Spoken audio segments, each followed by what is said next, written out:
Welcome back to the MANN channel.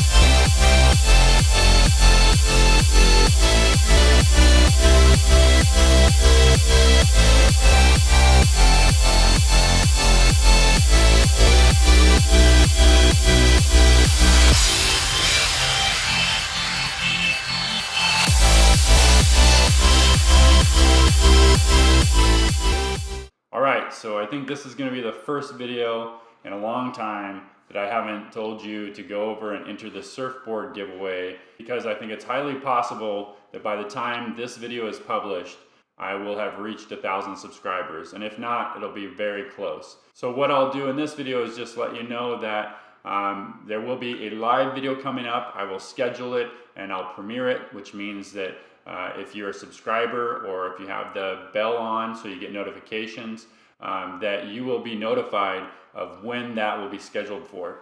And I'll probably do it in the evening, so that way if there's people that are working during the day, they'll be able to watch it during the evening.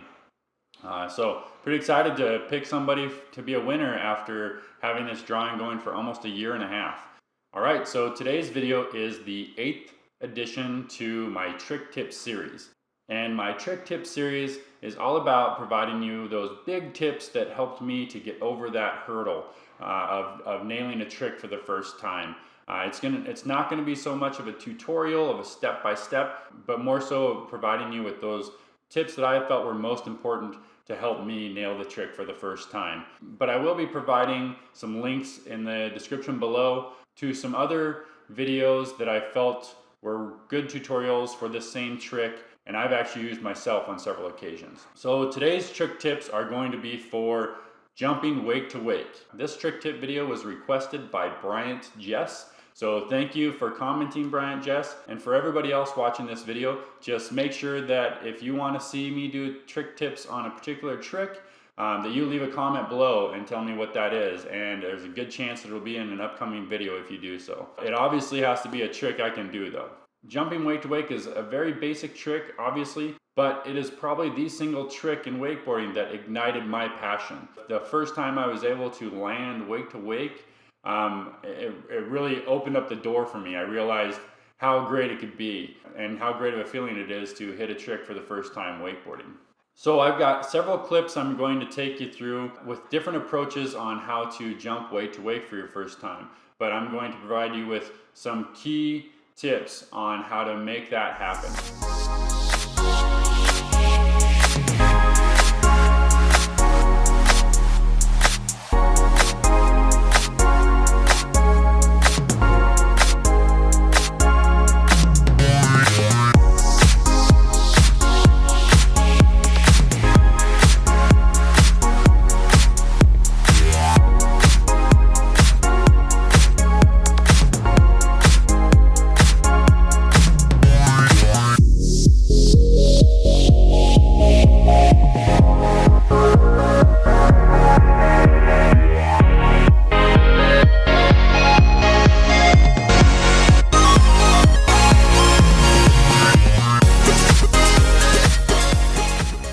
So my first tip is one that is not necessarily required, but I do feel as though it is very helpful for those people who are starting out in wakeboarding for the first time.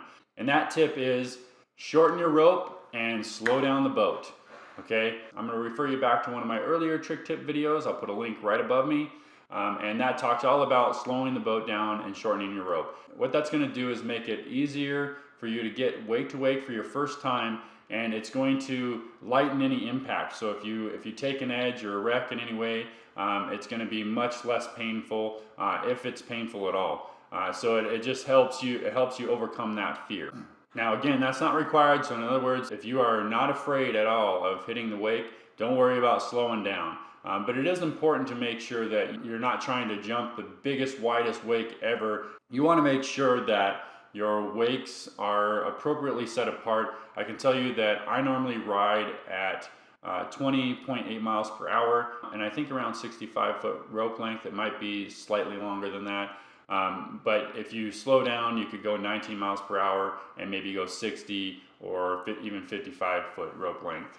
Big trick tip number 2, most people think they need to cut out as far as they can and then just turn towards the wake and just head towards the wake as quickly as possible. And actually what you'll learn over time, if you stick with it long enough, is that it's all about your body posture and your approach.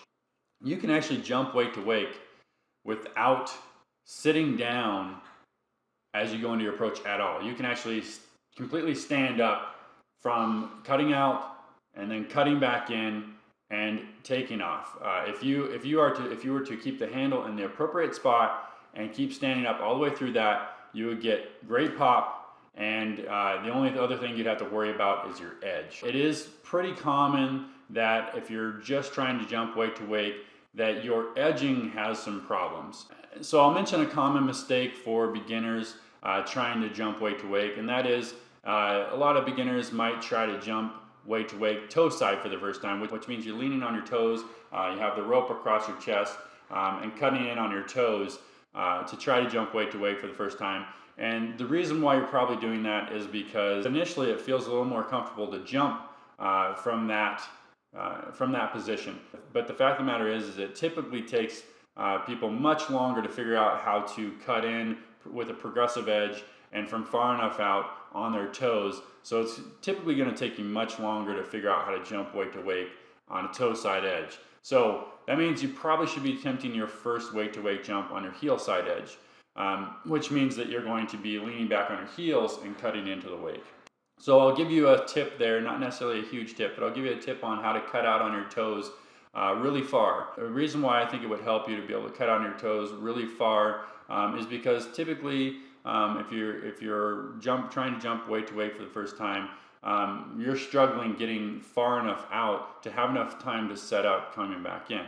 Now, that's not to say if you had the appropriate posture and you were really good on your edge, then you could jump the wake without going out very far on your toes. But chances are you're probably still working on having the right body posture and edging appropriately.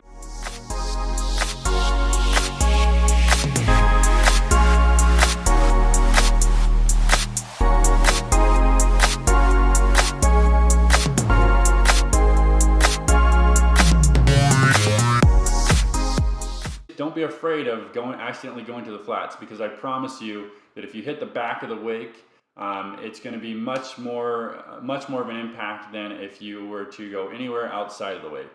In my opinion, the worst place to land is the back of the wake. Second worst place to land is what I call the trough, which is just at the bottom of the transition of the wake. So it'd be down here, because right there, a lot of times it's actually kind of coming back up for a moment. So it's similar to hitting the back of the wake. It's just a little bit better because you might catch the downside of the transition. Anywhere on the downside of the wake or outside of the trough is going to be better. So it's better to overshoot it than it is to undershoot it. So you shouldn't be worried about getting too much speed. So now I'm going to move on to what your body position should be as you're turning in and as you approach the wake, and then as you are taking off of the wake. So we're still basically on tip number 2, which has to do with body posture, having the appropriate body posture. And to start out with talking about your appropriate body posture, all the way from the approach through taking off, you want to have that handle close to your front hip. And typically that means you need to be leaning back enough to where your handle is probably this far from your front hip at all times. That would be from cutting out, cutting back in, take off, in the air, landing. You want your handle to be about this far from your front hip at all times. Typically when you take a front edge, it's because your handle's somewhere up here, somewhere way above your waist. That's when you would typically take a front edge, because your center of gravity becomes top heavy. Okay, so you want to keep that handle down at your waistline. I can tell you the more you control that handle right by your front hip, the more comfortable you're going to feel across the board. So again, that's part of tip number 2. Body posture is keeping that handle at the front hip or close to your front hip. So let's say I have you cut out really far on your toes. The first thing you're going to do is you're going to flatten off so that your line tension stays tight. One of the big mistakes people make a lot is they'll cut out really far, and then they'll immediately turn in, making the line tension loose, and then once that line tension gets tight again, it jerks them forward, okay, and takes them out of their body posture. So you want to cut out as far as you can, and then you're going to flatten off for a moment. Just enough time to where that line tension stays tight and it's not loose. Then you're going to slightly bend your knees and do not bend your back. Think about not bending at the waist at all. I would say not bending at the waist is probably the biggest part of big tip number 2, keeping your body posture. Try not to bend at your waist. You can bend your knees as much as you want, just do not bend at your waist, okay? That's going to be really hard, so just work on that over time. It's natural for you want to bend at your waist because it just makes it feel like you are going faster and getting a better edge, but it actually is just going to make it harder for timing to jump off the weight. In the next step, you're going to be leaning against the rope or away from the rope, but you're going to keep your waist up straight. You're not going to bend, okay? But as you start turning towards the wake, so you're going to slowly start turning towards the wake. And when I say slowly, it's relative because all this is going to happen in a matter of moments. So all I mean is just don't immediately turn your board like this. Just take that turn slowly. I'm going to use this pack of gum to act like your board so you can get an idea of what I'm talking about. So as we turn, we're keeping our upper body straight, but we're going to bend our knees a little bit, okay? So we're going to start turning and we're going to have a slight edge, okay? So the wake is over here. We'll start turning, we're going to have a slight edge, and we're going to have our knees slightly bent, but don't bend at the waist. Then as we start cutting this way, we're going to keep slowly turning the board towards the wake, so turning it this way, and we're also going to be tipping back on our edge, so leaning back on our heels, leaning away from the rope. So as you start turning, you're going to slowly turn towards the wake and lean the board back, okay? That's going to cause edge, and if this is your first time trying to jump wake to wake, chances are it's going to start feeling really tight and feeling really hard to hold on. That's what you want. That's where you start getting into a harder and harder edge. The harder it feels like you're pulling against the boat, the harder your edge is. Okay, you want that. It might seem scary at first, but that's what you want. And what you want to do is what they refer to as a progressive edge. Okay, and that's where you start with little edge and you slowly tip your board back and turn it towards the wake. And you want your hardest edge, so board tip back the most, and turn towards the wake the most right when you get to the wake. Okay, you don't want one of the biggest mistakes people make as well is they'll turn really hard, really fast, and then when they get to the wake, they come off their edge.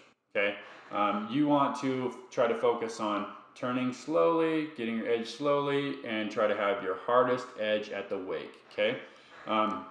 So that's what they call a progressive edge. The next thing to focus on is as you get to the transition of the wake. Okay, the beginning of the transition would be the bottom, top of the transition would be the top. Okay, so as you get to the beginning of the wake, you're going to start to stand up. Okay, you're going to start to push your feet down. So as you're getting to that transition, you're on an edge like this, probably something like this. You're gonna start to push your feet down and stand tall, is what they would say. And make sure you hold that handle down. Okay, there's a tendency to let the handle rise. You want to push the handle down or hold it down, and you're gonna start to stand up through the wake. And one of the next mistake that people typically make is that as they get to the top of the wake, before they leave the wake, they lift their knees. Okay. And that's gonna rob you of all your pop when you do that. And in fact, what I tell beginners to do a lot of times when I'm teaching them how to jump wake to wake is from when you start to turn in all the way through the wake, don't even just stay standing up. You don't even have to slightly bend your knees. Just stay standing up and just do the edge and just stand up all the way through the wake, and that's going to give you pop. Okay. Your biggest problem with losing pop is going to be lifting those knees as you come off, because everybody if you think about jumping off the ground, typically what you're doing is you're standing tall, and you're standing up really fast, and then you're lifting your knees. Well, the lifting your knees part to do grabs and things like that comes later. Don't worry about that until you've got your weight to weight down. And just to give you a heads up, when you do grabs, typically you're lifting your knees at the highest point of your jump. Okay, you're not lifting your knees as you come off the weight. So just a quick tip, not necessarily a big tip on landing. Just make sure you keep that handle in close to your front hip the whole time, and then absorb the landing with your knees regardless of where you land, and ride it out. Try to ride it out. If you're throwing the handle every time, chances are you could be doing great. You could be jumping weight to weight, but you're just too scared to land it with the handle. Well, you should just try to hold on to the handle on every attempt and just really absorb your landing with your knees. Keep that handle in the appropriate position at your front hip, about this far away. So I know that's a lot of information in one big tip, but I wanted to try to give you an idea of what body posture means and what good body posture means.